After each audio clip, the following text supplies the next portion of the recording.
Hi everybody. Before we begin, I just want to mention that this is a longer video. In the first half, we're going to be dissecting a website, and then the second half, we're going to do some coding. If you'd like to skip directly to the coding, just click the link in the description. Welcome to Sandman Coding. This is actually going to be my second video, and I've got something pretty cool lined up. We are going to be looking at a cool website I came across, and that's wealthsimple.com. So if you go to wealthsimple.com, you'll notice it's a pretty modern, sleek website, but what I'm going to show you how to do today is, if you notice over here, they had an animation. So we'll just refresh the website, and you can see it right there. There's a coin, it rolls down. I'm going to do it one more time. Here it is. There's the coin, it rolls down, goes away. This animates for a few more seconds, then it kind of stops. Okay, so on its own, no big deal. Either a GIF or a video, that's pretty standard. But here's the really cool thing. So remember what happened to the coin? It just disappeared. Well, when you scroll down, you get to this section. Oh, do you notice that? You might have missed it, but the coin showed up right here and rolled down. So let me try this again. So the coin disappeared on the right hand side over here, and then when you scroll down, it shows up right here. There it is. And then the video keeps going, does its little animation, and then it more or less stops right here. And then if you keep scrolling down, you get to another one right here, and there you go. And what's cool is that these videos are all timed up. So one of the things that's tough to do is you can't have this video looping, this one right here, because it wouldn't make sense if you scroll fast and the coin is still here. It wouldn't make sense to see it here. Or if you scroll down and the video is like halfway through and the coin is near the bottom, right? The effect isn't as nice. Plus, clearly they're not looping because it stops. What's interesting though is then you can get it to work again. So I'm going to be looking into how they did this, and then we're going to try to recreate it ourselves. And so to me, it's all pretty obvious that it's a video. There's a few reasons for that. If you use a GIF, you tend to loop it.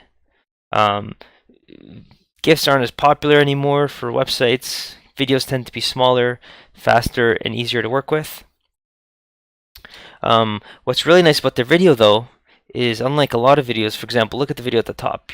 You can tell it's a video because it has its own container. It takes up its own space.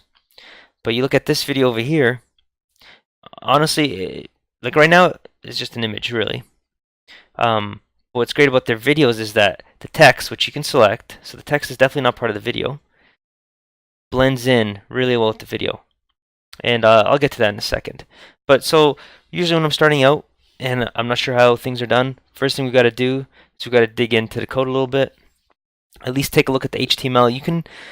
You can get a lot of hints from just the HTML. So we're in Chrome, so we're going to use the Chrome Dev Tools. So you just right click and you inspect, and that's going to open up your Chrome Dev Tools. So we're going to try that right now. And then I'm going to switch over to split screen. So I got my developer tools open. I'm going to go over here, and what I really want to do though is I want to save some time and focus in right on this. So what do we got here? So you can see got highlighted, so it's a div. So it's not a video yet, but you can tell by the class name it's a video section content. Okay, so that gives it away. They're using a video. So now we just got to find the video. Just take a quick look. And one thing I like to do, sometimes it's as easy as clicking delete on your keyboard. You get rid of whole elements. For example, this is the text. I deleted it. Okay, so we confirmed it's a video, and you can see this video ends. See the blue? So you can see the video ends here. So that's how we know this is separate. This is not one video. Okay, so looking at the first one, but really we're more interested in this one. So I'm going to try to find this one. The first time I ended up selecting the text. And here's a really cool thing, is that the text obviously has a transparent background. So it'll work with almost any background that doesn't clash. But the video, you can see this video now because I'm selecting the video. Here's the video element on the right hand side. You can see where it ends, and it ends right about here. So the cool thing is they made sure that the background of their body, which looks like it's just white, is the same as the background of the video, exactly the same. Which means that when they put them on top of each other, they blend seamlessly. There's no edges, there's no borders. When you throw on your text, so when you throw on your text like that, the text, the video, the background, it all looks like it's one piece. And that's what a good designer and a good developer will get you. So I'm just going to take a look at the class names here, see if there's any clues about how they did this. Okay, so they tell the browser to preload it. Obviously it's muted because it's more just like a subtle animation. It's not supposed to be too distracting. It's supposed to just keep your attention. So this is just a poster image, which is what they use if, for example, the video hasn't loaded yet. And then here's their source.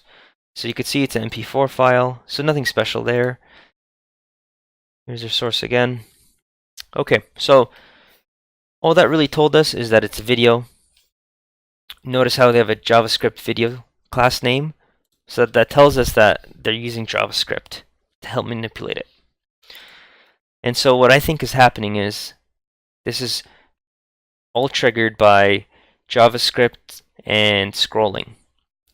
So for example, we can have this one play almost immediately because it should be above the fold, which means it's the first thing you see when you load the video. But when you scroll down here, I imagine that when you scroll to a certain point and they know that this video is visible, that's when they trigger it to play.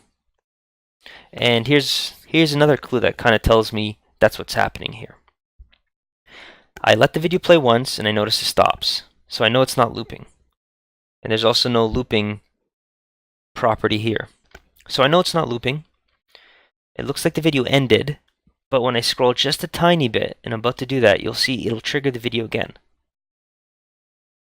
Did you guys notice that? I scrolled a tiny bit, video played again. I'm going to wait for it to finish, and I'm going to scroll the other direction, see what happens.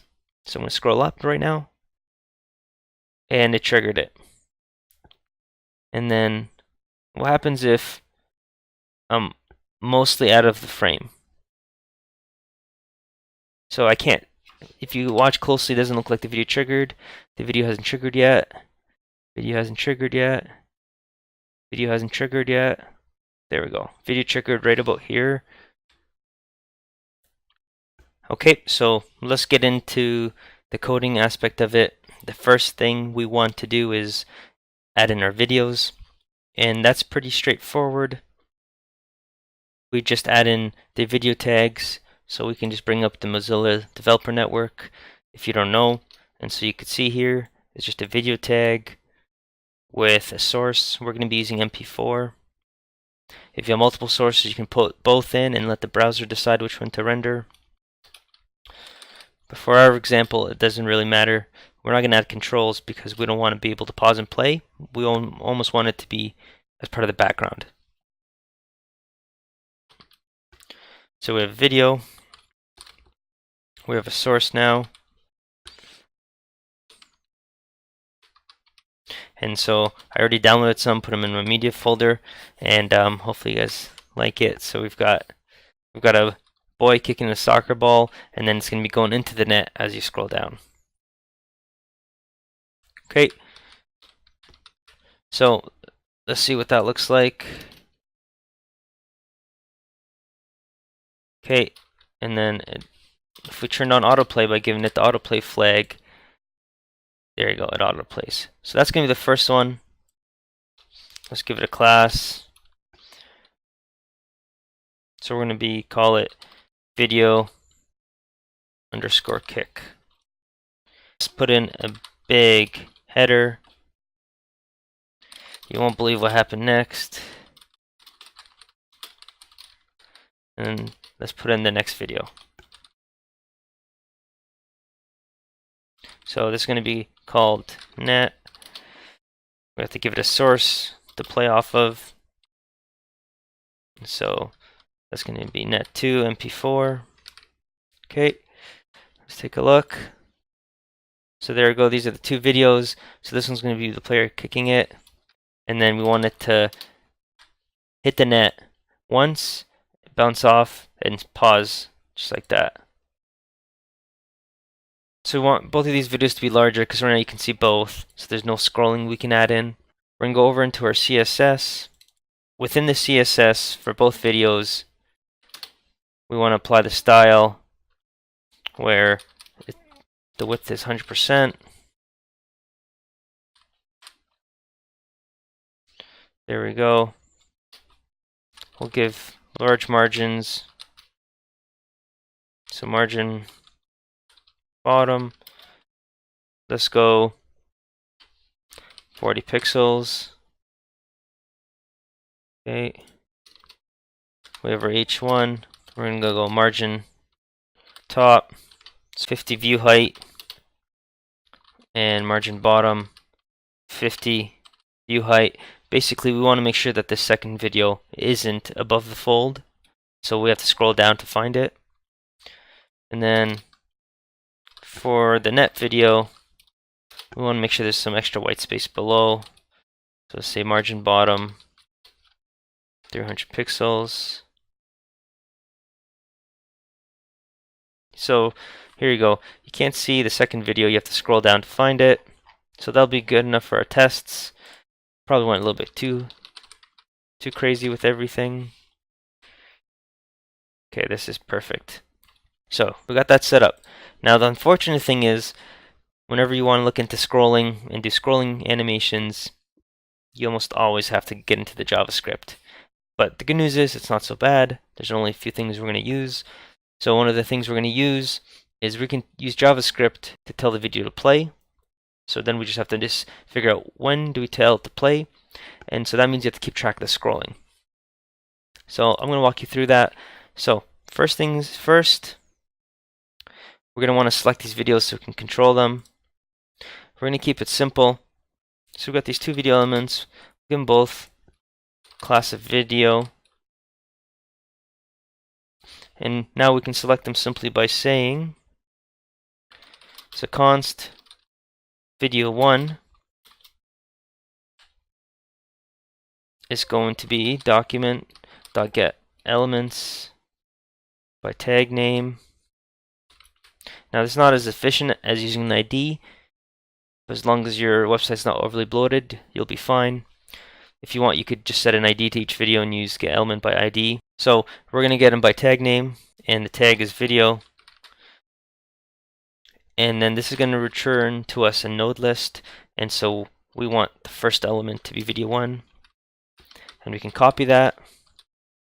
The second video is going to be the same thing, except we're going to get the second video, which would be the one index. So now, if you console log it,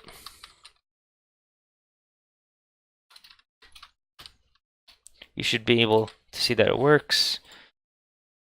So we're going to go in here and inspect, which means I have to shift over to my two windows. Let's refresh. There it is. So we console logged it. It works. Let's console log out the second video. And there you go. So we know that works, so that's good. So the next thing is we want a function that plays the video. Let's say function play video, and we pass in the video element, and all we're going to do is figure out tell it to play. So how do we tell it to play? Well, just did a quick Google search, and then you see here you could just run a play method on a video. So let's see if that works. So we're going to just say video.play.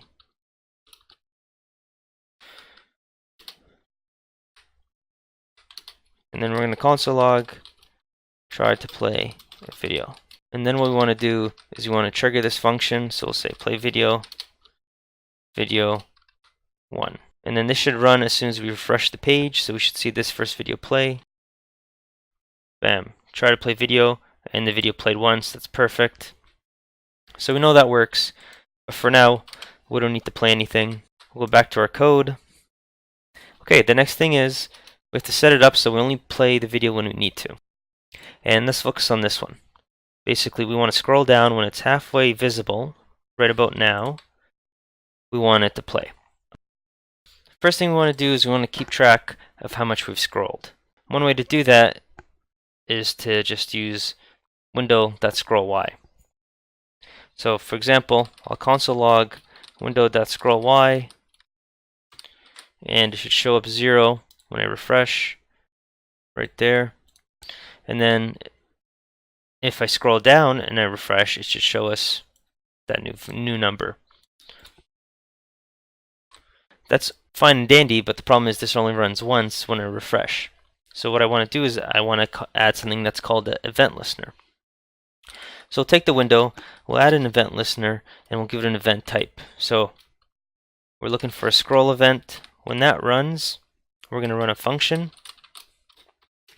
and that function can console log what the scroll Y position is. So let's try that. Let's refresh. So now as we scroll, you can see in our console, we're getting the updated values, which is perfect. Okay, so now we know where our window is scrolling. We have to figure out how far down we have to scroll to hit our second video. And so we're going to log that too. So we're going to say video top. And then that is simply going to be the elements of video2.offset top. And that'll tell us where the top is. So let's see. So we'll switch over to our dual windows, refresh. So you can see the video top is at 1097 pixels. And so when we scroll down to 1097, it should be at the very top.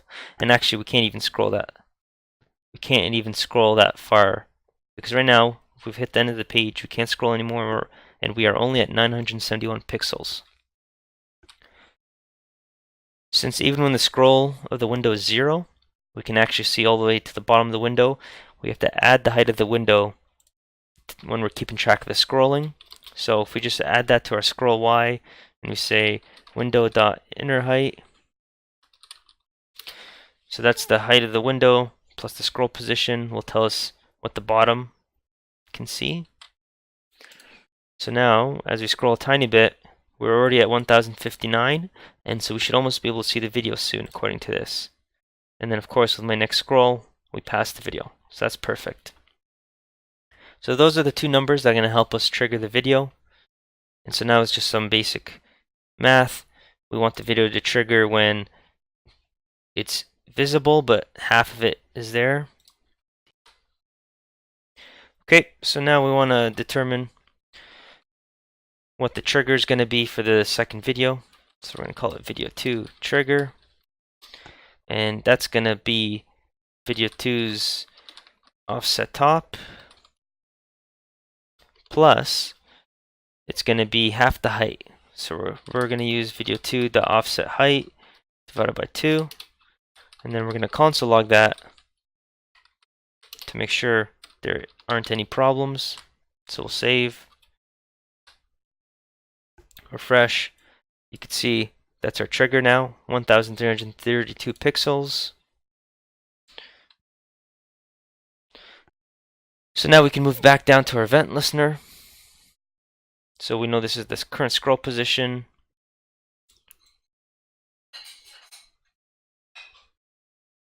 So we're just going to keep track of that using current scroll position equals window.scrollY plus window.innerHeight. And then we're going to say, okay, as you scroll, if the current scroll position is greater or equal to the video 2 trigger, we want to play the video once. So we're going to call our play video function, and we're going to tell it play video 2. Don't need this anymore. So let's go to the top of the page and refresh. Okay, so when I scroll down, the video plays once. That's perfect. If I scroll down a little bit more, it plays again.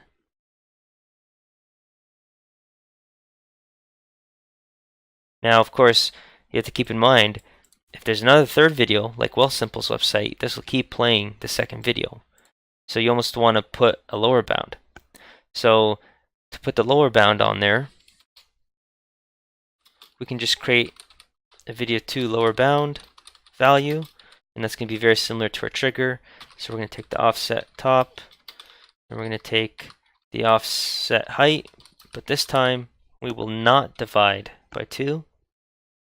And basically, that's going to be the bottom of the video, of the second video. And then over here, where we have our conditional, we're just going to have to also say that only trigger it if we're above the lower bound. So only for below the trigger, above the lower bound. So let's refresh. So there you go, it's playing, it's playing. Now we're below the lower bound, so it'll stop. And you could play around with it, make it better. For example, you probably don't want to, you want to keep the lower bound probably further down. So for example, realistically, the lower bound should be this top of the element plus the height of the window minus the difference between the top of the window and the video. And you can really get deep into this, but we won't do that today. Okay, and then we could do something very similar where we trigger the first video if he scrolls, let's say, just a little bit. Well, we could also play the first video right away. So once we'll play video 1. Once we play the video once, we don't want to play it again until we play the second one. So that's all we need. So let's refresh. There you go. This guy kicks it. Scroll down. Boom. There's the goal. Let's try it again. So let's refresh. Here you go. He kicks it. Scroll down. There's the goal. Now, one thing I don't like is I find this actually plays too early. Instead of having the trigger there, let's have it triggered when 80% of the video is visible. And then let's not cut it off until the video is twice the height up. So let's try that again. Here's the kick. Scroll down. There's the goal. That's perfect. And then we could even get the kick in, wait a bit, scroll down, boom, there's the goal. You know, you look at Wealthsimple's website and theirs is, much sleeker. All you have to do is put a little bit of effort into the CSS and HTML, move things around so that the video and the text are on top of each other, and it could look this good. Alright, thanks everybody. That's the video for today. If you liked it, let me know. If you have suggestions for other videos, let me know. And then if you want to stay up to date on my next videos, just subscribe. Have a nice night.